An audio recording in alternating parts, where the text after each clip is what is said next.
તો એક મહત્વપૂર્ણ સમાચાર, ઉપરાષ્ટ્રપતિ પદની ચૂંટણીમાં એનડીએના ઉમેદવારની જીત થઈ છે. સીપી રાધાકૃષ્ણન ભારતના નવા ઉપરાષ્ટ્રપતિ બન્યા છે. વિપક્ષોના ઉમેદવાર બી સુદર્શન રેડ્ડીની હાર થઈ છે. તો ઉપરાષ્ટ્રપતિ પદની ચૂંટણીમાં 98% મતદાન થયું છે અને હવે રિઝલ્ટ સામે આવી ગયું છે. તો સીપી રાધાકૃષ્ણનને 452 મત મળ્યા છે, જ્યારે બી સુદર્શન રેડ્ડીને 300 મત મળ્યા છે. તો એનડીએ ઉમેદવાર સીપી રાધાકૃષ્ણન ઉપરાષ્ટ્રપતિ પદની ચૂંટણીમાં તેમની જીત થઈ છે. રાધાકૃષ્ણનને કુલ 452 મત મળ્યા અને જ્યારે ઇન્ડિયા ઉમેદવાર સુદર્શન રેડ્ડીને 300 મત મળ્યા છે. તો રાધાકૃષ્ણનની જીત 152 મતોના માર્જિનથી થઈ છે.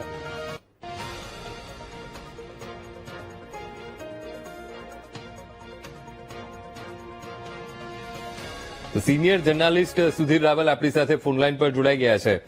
સુધીરભાઈ, આ મહત્વપૂર્ણ અપડેટ, કારણ કે આ ઉપરાષ્ટ્રપતિનું ઇલેક્શન અને સૌ કોઈની નજર આ ઇલેક્શન પર રહી હતી અને સૌ લોકો રાહ જોઈ રહ્યા હતા કે કોણ આવશે. આખરે ઉપરાષ્ટ્રપતિની આ ચૂંટણીમાં એનડીએના ઉમેદવારની જીત, એટલે કે સીપી રાધાકૃષ્ણન ભારતના નવા ઉપરાષ્ટ્રપતિ બન્યા છે.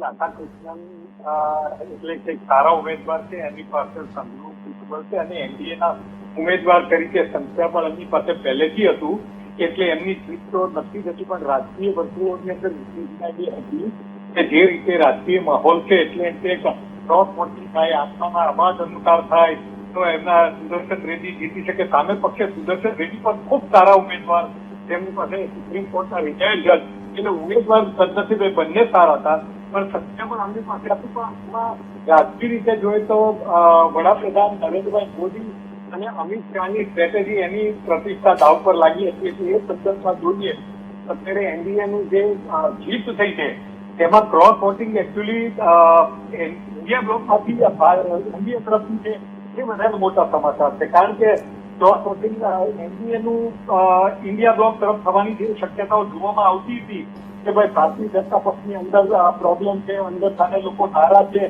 વસ્તુની કરતા બિલકુલ ઊંચું જે વાતાવરણ છે અને એકદમ વચ્ચેમાંથી 452 વોટ મળ્યા એનડીએના ઉમેદવાર રાધાકૃષ્ણનને અને સામે પક્ષે ઇન્ડિયા બ્લોકને 300 મળ્યા.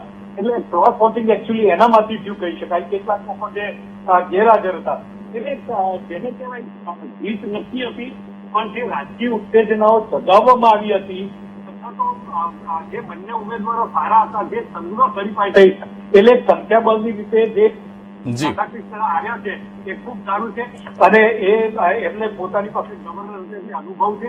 મને એવું લાગે છે કે આ જે કઈ થયું છે સારું છે. સંદીપ ધનકરના રાજીનામા પછી જે પરિસ્થિતિ ઉપરાષ્ટ્રપતિ હતી તો એનો આજે અંત આવે છે. રાધાકૃષ્ણ આવ્યા છે એ ખરેખર એક સારો બાબત છે. બિલકુલ બિલકુલ બિલકુલ સુધીરભાઈ, આપ અમારી સાથે જોડાયા, વાતચીત કરીએ બદલ આપનો ખૂબ ખૂબ આભાર.